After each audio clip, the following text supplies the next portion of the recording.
Hello, and welcome to another episode of the Price List Update Summary video series brought to you by Actionable Insights. You've got Harrison here, you've got Whatley there, and we're here to talk about the new changes to the Xactimate price list in June of 2023. What new line items are added and what existing line items were changed. Whatley, what is going on?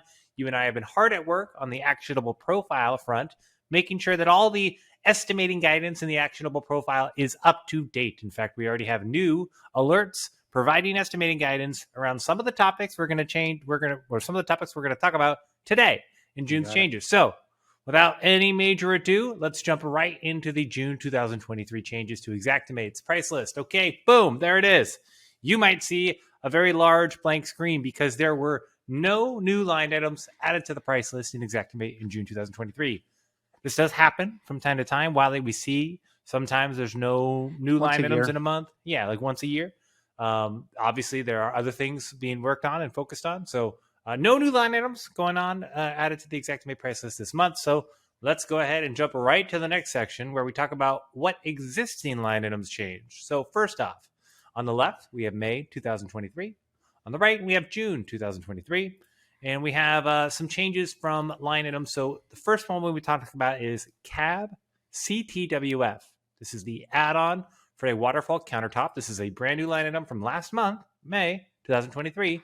And there's already been some additional language added to the included section. Specifically, if I come here to the right side, it now says it's to fabricate, fit, and polish a waterfall countertop edge joint between the vertical and horizontal countertop materials. So while you and I brought up some pictures, go back to the May 2023 price list video to talk about, hey, when the horizontal and the vertical meet at the end of a countertop and it has a waterfall countertop, that linear foot of the edge is where you would apply this line item. As you can see, they've updated the included information to be very clear here. Any commentary on this particular change? Yeah, our rule that we will publish next week through the actionable profile states that if there's 7 linear feet or greater, it prompts the user to ensure that is an erroneous overage. I think a lot of users will see that edge treatment and they'll think that it would go through the perimeter of, not the parameter, but the perimeter of that slab. But it's really just for the joint. So if this is your main slab assembly, it's just going to be the linear foot right where my index finger is running across. So it's typically going to be 3-4 feet in length. There are scenarios where you'd have waterfall on both sides, but it's not as common. Stylistically, what I typically see is waterfall on one side of a countertop island. Would be a pretty baller kitchen island to have waterfall dropping off both sides. Yeah, they exist. They do exist, just not in your house and not in my house. Not yet. Okay.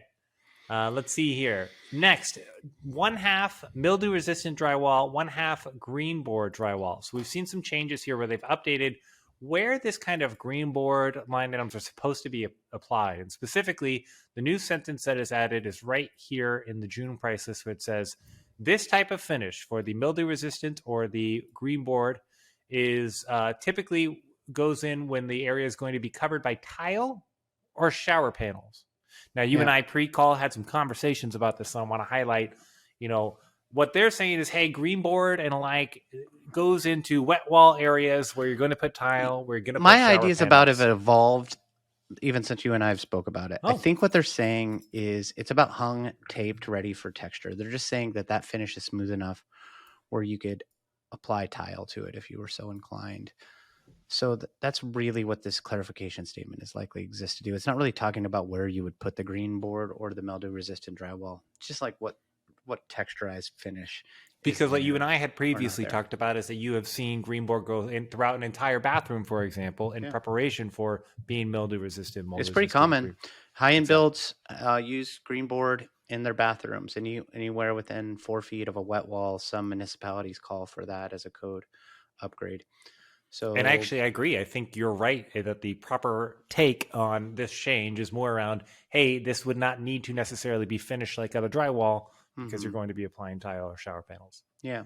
But typically what you see in reality, at least my experience in Xactimate and as a builder, is that you'd use cement board, which there's line items for that, and that's under like the TIL category. So that's typically what would be behind your tile work. not green board. Green board would be the exception. Not to say that people don't do it. It's just your 1/2 inch, 1/4 inch cement board would be more common for that application. Okay, there was a misspelling in the MPR CSV line item. This is moisture protection for a crawl space. They were saying, hey, if you need seam tape, go look for a particular line item. They've just updated the order of the letters to be the proper selector code. Nothing's worse than being told, go use a line item. Then you go type in that exact line item and it doesn't show up. So it's nice that they caught that and made a little change there. Okay, my roofers, this is for roofing removal activity specifically on a flashing rain diverter. So the change in the text here is primarily around, hey, there's been a change that says this removal activity is intended to be used when the rain diverter flashing only is being removed from disposal. So the pricing department is saying, hey, if you're removing the entire roof, the rain diverter is going to come off with it. You would not normally charge separately or additionally to remove the rain diverter on top of removing the entire roof. But if you are just removing the rain diverter, then this would be the line item with a removal activity code to address that. Okay, and lastly, there is a siding fiber cement. So the description of this change is, hey, the other fiber cement line items in siding are worded a specific way. So we wanted this shingle type panel to be worded the same way, specifically around it. It used to say excludes trim boards, painting, and moisture barrier. Now it just says trim boards and moisture barrier. So I wanted to quickly check and follow me as I open up the June price list here. I'm going to use the unit price tab, hit the eye for information just to check the components here. Now, there is no paint in the components. So while the additional item information does not say excludes painting anymore, painting has not been rolled into this line item explicitly and would not be, for example, included in that explicitly. So always nice to see consistent changes from the pricing department on trying to make it more clear on how to use these line items to settle claims. Okay. What's happening next month?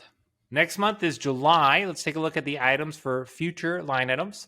Every month, Xactimate's pricing department gives us a preview of what they are working on. We have electric car charging stations, lightweight waterproof tile shower backer board. Mm-hmm. So that'll be interesting to see new backer board line items on top of the cement boards and the green boards and the like, as well as new line items are coming for metal slat fence gates. So cool. There you go. If you like what we're doing here at Actionable, help us out. Give us a like, give us a share, give us a subscribe, tell your friends. I mean, everything helps us. Yeah. What is it? Hit a bell. Hit a bell. Smash it. Whatever platform you're watching on, follow us, like us. It helps us be able to do more in the industry.